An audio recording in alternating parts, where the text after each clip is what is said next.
Hi, friends. Thank you for joining me for our weekly Pastor's Update. Today, at the noon Mass at Emmanuel Baptist Church on Park Avenue, we celebrate the 25th anniversary of our ecumenical Mass. It all began in 1988 when Reverend Dick Myers, the pastor then, reached out to Reverend Mary Rammerman, and Reverend Mary had just been fired by the Catholic Diocese after working at Corpus Christi Church for 15 years. Reverend Dick invited her to preach at Emmanuel's Sunday service.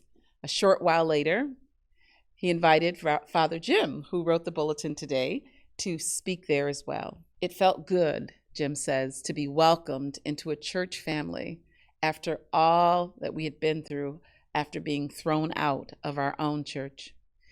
Those acts of hospitality began with a warm relationship between Emmanuel Church and what would soon become Spiritus Christi Church.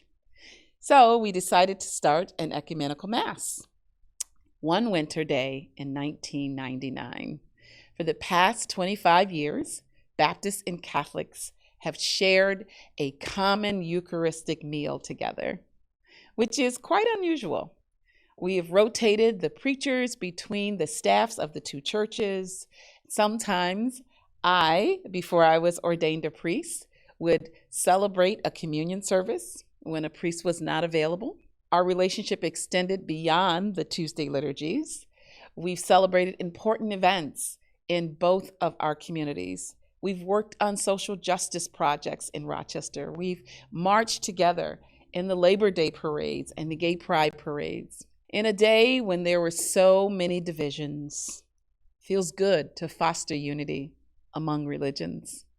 Theologian Hans Kuhn once said, "There will never be peace among nations until there is peace among religions. And there will never be peace among religions until there is a dialogue among religions." Our dialogue took the form of a shared communion table every Tuesday for 25 years. Thank God. And thank you, God. So we send our condolences also this week to the family of Danielle Moon, whose funeral will be Saturday, January 27th. We also send our love to Mike and Jane Bleeg on the death of Mike's brother-in-law. And I ask you to also offer prayers and send prayers to my family on the death of my uncle Eugene in Chicago, who passed just a couple days ago. Well, friends, I hope that you're staying warm and that you feel God's love with you on these cold days. And until next week, I'll see you again for our weekly Pastor's Update. Take care.